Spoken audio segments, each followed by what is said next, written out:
ഞാൻ റസൂലുള്ളാഹിന്റെ റൂമിന്റെ അടുത്ത് വന്ന് മുട്ടും, നബിയെ കൊടുക്കല്ലേ എന്ന് ചോദിക്കും.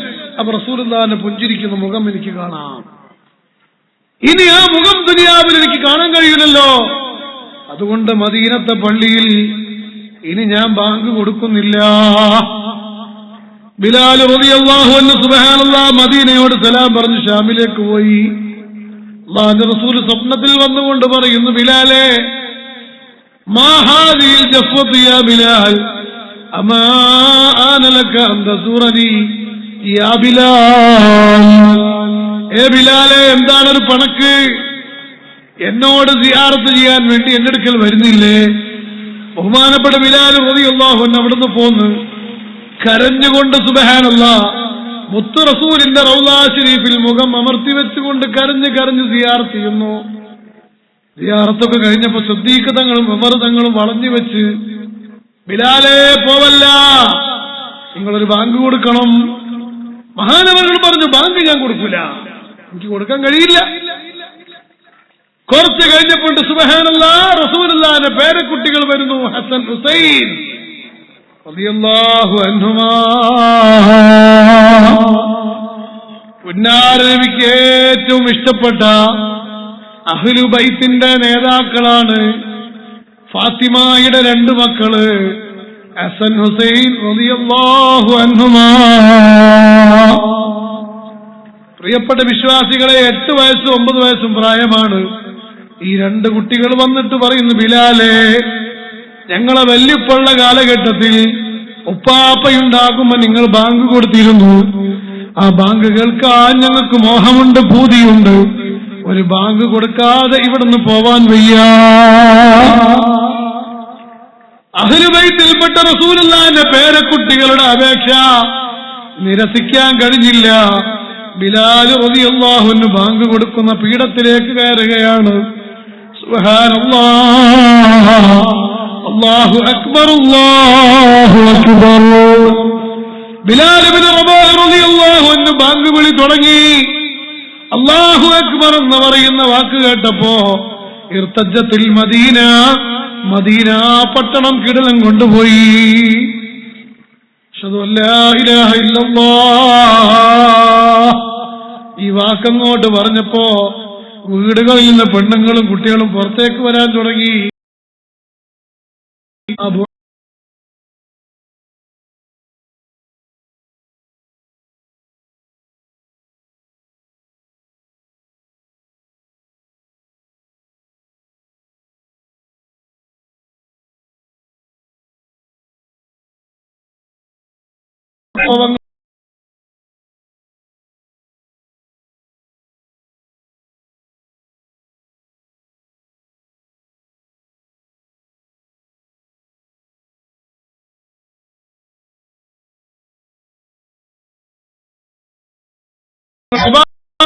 തളർന്നുപോയി, കണ്ടമിടറിപ്പോയി.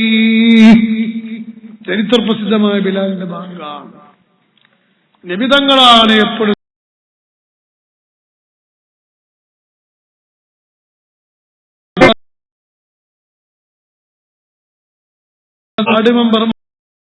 ഇതൊക്കെ താൽക്കാലികമായ അധികാരമാണെന്ന് നിങ്ങൾ മനസ്സിലാക്കിക്കോ. അവർക്ക് ഈ രാജ്യത്തിന്റെ ഗവൺമെന്റ് നിയമം ആ അധികാരം നിങ്ങൾക്ക് എന്നുമൊന്നും രക്ഷ കിട്ടുന്ന ഒരേ ഒരു നേതാവുള്ളത് സയ്യിദ് ഉൽദി ആദം. ആദം നബി അലൈഹിസ്സലാത്തു വസ്സലാമിന്റെ മക്കളിൽ നിന്ന് മനുഷ്യകുലത്തിന്റെ നേതാവായി അല്ലാഹു പറഞ്ഞേച്ച നേതാവ് സയ്യിദുനാ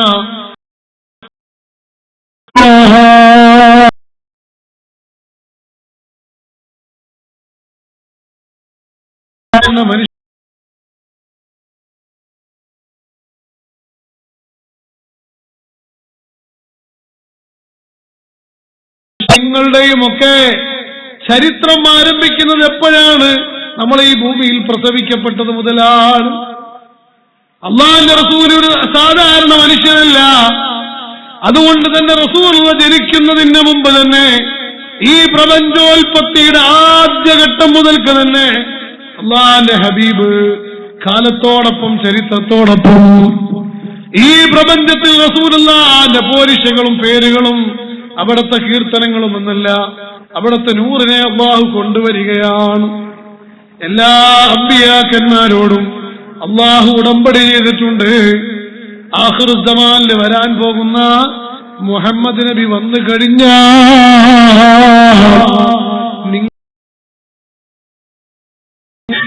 ആ നബിതങ്ങളെ നിങ്ങൾ സഹായിക്കണം, ആ നബിതങ്ങളെ നിങ്ങൾ പിൻപറ്റണമെന്ന് അള്ളാന്റെ റസൂലിനെ കുറിച്ച് അല്ലാഹു എല്ലാ അമ്പിയാക്കന്മാരോടും കരാർ ചെയ്തു. അങ്ങനത്തെ നബിയാ റസൂലുള്ളാഹി ജനിക്കുന്നതിന് മുമ്പ് തന്നെ ആ നിയോഗത്തെക്കുറിച്ചുള്ള സൂചനകൾ, ആ ആഗമനത്തെക്കുറിച്ചുള്ള വിവരങ്ങൾ അല്ലാഹു ലോകത്ത് വിളംബരം ചെയ്തു പോയി. അതാണല്ലോ മുജാഹിദുകളും ജമാഅത്തുകാരും മുഹമ്മദ് നബി ഒരു സാധാരണ മനുഷ്യനാണെന്ന് പറയുന്നു. അല്ലാഹു പറയുന്നു ഒരിക്കലും സാധാരണ മനുഷ്യനല്ല. നബിയെ തങ്ങൾ പറയുക, ഇന്നമാ അന ബശറും മിസ്ലുക്കും, നിങ്ങളെപ്പോലെ ഞാനും ഒരു മനുഷ്യൻ തന്നെയാണ്. അഥവാ ഞാൻ ദൈവമല്ല, മലക്കല്ല, പക്ഷേ സാധാരണ മനുഷ്യനല്ല. ഊഹിയ, എനിക്ക് വഹി അറിയിക്കപ്പെട്ടിട്ടുണ്ട്, അസാധാരണത്വമുള്ള മനുഷ്യനാണ്. അതാണല്ലോ മുഅ്മിനീങ്ങളെ, മുഹമ്മദുൻ ബശറുൻ ലാ കൽ ബശരി യാഖൂത്തുൻ ഹജറുൻ ലാ കൽ ഹജരി. നമ്മളെ നാട്ടില് മുറ്റത്ത് കുറെ കല്ലുകളുണ്ട്. അതേ അവസരത്തിൽ മാണിക്യക്കല്ലിനെ കുറിച്ച് കല്ല് എന്ന് പറയാറുണ്ട്. പക്ഷേ അത് സാധാരണ മുറ്റത്ത് കിടക്കുന്ന ചരൽ കല്ലുകളെ പോലെ കല്ലല്ല. ഇതുപോലെയാണ് മുഹമ്മദ് നബി, മനുഷ്യനാണ്, പക്ഷേ ലാക്കൽ ബശരി, ഒരു സാധാരണ മനുഷ്യനല്ല. അവിടുത്തെ ചരിത്രം ആരംഭിക്കുന്നത് ജനനത്തോടു കൂടിയല്ല. അല്ലാഹുവിന്റെ റസൂലിന്റെ ചരിത്രം ഈ പ്രപഞ്ചത്തിന്റെ ഉൽപ്പത്തി തൊട്ട് തന്നെ തുടങ്ങിയിട്ടില്ലേ. ലോകത്താദ്യമായി അല്ലാഹു തആല പടച്ച റസൂലുള്ളാഹിന്റെ നൂറാണ്. പിന്നീട് സുബ്ഹാനല്ലാഹ് എല്ലാ നബിമാർക്കും അല്ലാഹു റസൂലുള്ളാഹിനെ പരിചയപ്പെടുത്തി കൊടുത്തിട്ടുണ്ട്. അതാണല്ലോ പരിശുദ്ധ ഖുർആൻ പറയുന്നത്. ഈസാ നബി അലൈഹിസ്സലാത്തു വസ്സലാം അതാ ലോകത്തിൽ നിന്ന് ആകാശ ലോകത്തേക്ക് ഉയർന്നു പോകുന്നതിന് മുമ്പ് തന്റെ അനുയായികളെ വിളിച്ച് പറഞ്ഞെന്താണ്? യാ ബനി വഇദ് ഖാല ഈസ ഇബ്നു മറിയം യാ ബനി ഇസ്രായീൽ ഇന്നി റസൂലുള്ളാഹി ഇലൈക്കും മുസദ്ദിഖൻ ലിമാ ബൈന യദയ്യ മിനത് തൗറാത്ത് വമുബശ്ശിറൻ ബിറസൂലിൻ യഅതി മിൻ ബഅദി ഇസ്മുഹു അഹ്മദ്. ഞാനിതാ നിങ്ങൾക്ക് സുവിശേഷം അറിയിക്കുന്ന ആളാണ്. ഏത് സുവിശേഷം? എന്റെ കാലശേഷം ഈ ഉമ്മത്തിൽ വരാൻ പോകുന്നുണ്ട്. ഇസ്മുഹു അഹ്മദ്, അഹമ്മദ് നബി എന്ന് പറയുന്ന നബി വരാനുണ്ട്. അങ്ങനത്തെ നബി വരുമെന്ന സന്തോഷം ഞാൻ നിങ്ങളെ അറിയിക്കുന്നു എന്ന് ഈസാ നബി മുന്നറിയിപ്പ് നൽകി. അപ്പൊ റസൂലുള്ളാഹിന്റെ ചരിത്രം പ്രപഞ്ചോൽപത്തിയുടെ ചരിത്രത്തിന്റെ മുമ്പാണ്.